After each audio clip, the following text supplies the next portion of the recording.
Hello everybody, this is TonTon here, and today I presented to you the Transformer Wolf Cybertron Earthrise Airwave. This is another parts forming transformer which I took heavy interest about because this transformer is the one who let you have your own creativity to transforming them or combining them into whatever forms you want. To many people, Airwave seems to be a odd characters, but in fact he has appeared in G1 and there's some quite backstory onto him as a Decepticon airbase commander and then also a black market enthusiast. You can say that about him. He also appeared in Transformer Devastator, but then he looks very much different from what he is now. So let's get to the review. Now this is Airwave, and as you can see, this is a rather fine figures. But first I want to show you with the eyes. If you look closely, you see a mono eye, but in fact that is a fake detail. They are actually a pair of eyes. And then if you look at the chest over here, as you can see, they are really nice detail. I love the molding here. It is really realistic and nice, and it kind of gives me the vibe of some kind of biomechanical being rather than just robots. And the inner chest detail are painted with a gunmetal paint, and I really enjoy that. That is a really highlight. And also the orange proportion is also spot on over here. Talking about the waist and the thigh section here, as you can see, there is some kind of a similar design language input to the brunt, but in fact they are actually like a reverse copy of each other. They are quite similar in some matters, but then it is also different. The shoulder armor has two Decepticon logos up to the shoulder armors and the arms, and they act as shield here, and they make a hinge so that it won't collapse and it looks like an armor. The other arm is some form of a gun. As you can see here, this is similar to Ironworks, and you can have an extra barrel here that you can combine to a longer gun, or you can simply have it as some kind of additional weapons for the other arms.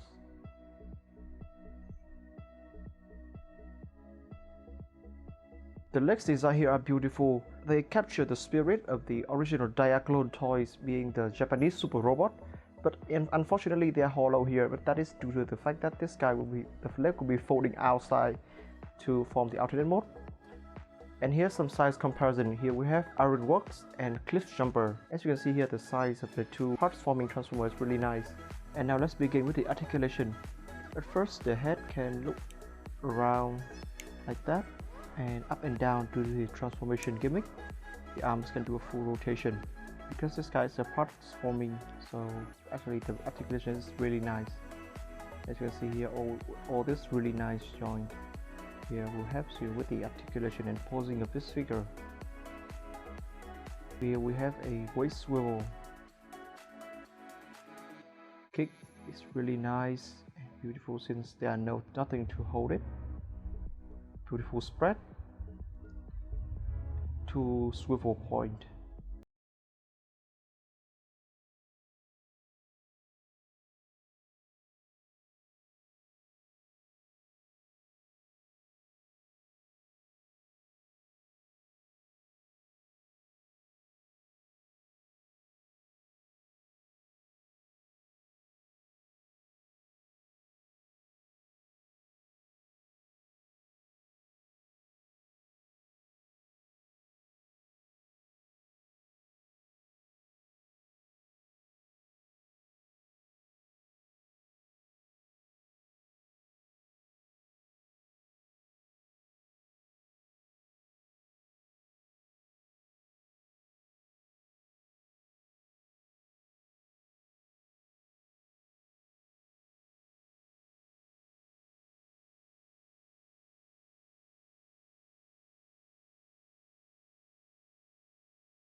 I really enjoy having him with this mode. And you can also connect to the other Earthrise part via their shaded gate to form a longer way. And now let's get to the second form.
I guess this thing can be called a gun turret or something.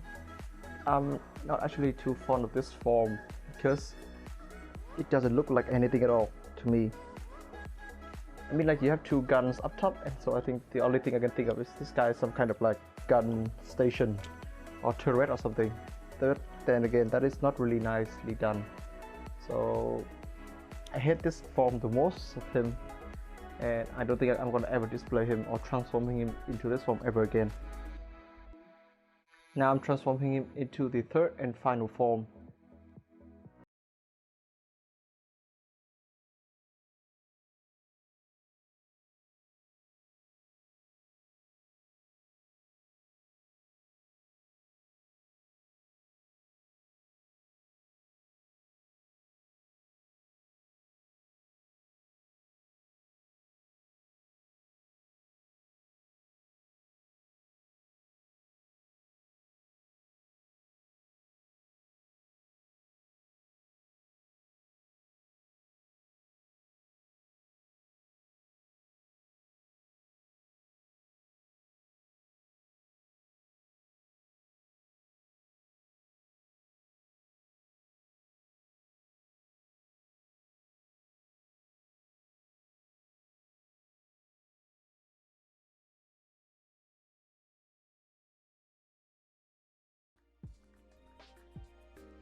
And this is Airwave in his aircraft carrier mode, and I gotta say, I really love this form of him. He looks really nice with that details of a landing platform and the shapes of a ship. I wish there will be some kind of big knockout upscaling figures for this guy, for this mode right here, so I can display some of my favorite jet mode onto it. That would look really nice, and I love the idea of transformer carrying a transformer. And so I wish if some third party decided to upscaling this guy at least to form with the Studio Series line, that would definitely a buy-in for me. I'm definitely gonna buy that one because that just looked really good. But this form, as you can see, they form all the panels up to the top, so it covers up the whole robot part, and that just a really nicely done job to me. I just love the way they designed this guy. In order for this platform to hold up itself, they redesigned the whole thing so the arm section actually giving the position of handling all the weight of all the panels, so it stays solid. And also, since this guy shares the same port as all the Siege and Earthrise figure, you can have it with the Micromaster and the effect parts. And here is next to Ironworks. As you can see here, they look kind of nice together. So I wish that there will be some third party actually upscaling all of this guy up, so I can display him as it is, because clearly to me Omega Supreme are still too small. And here is with Earthrise Wheeljack and Cliff Jumper. So as you can see, he's a little bit longer than both of them. This figure is really nice, and I would gladly to share my experience with you guys. And when you guys do purchase this figure, be sure to share your experience with me, because I really love this guy. He's my favorite parts forming from now on. So that is the conclusion for my videos today. What do you guys think of this figure? Be sure to comment and subscribe to my YouTube channel and follow my Instagram. That will be it for today, guys. TonTon out.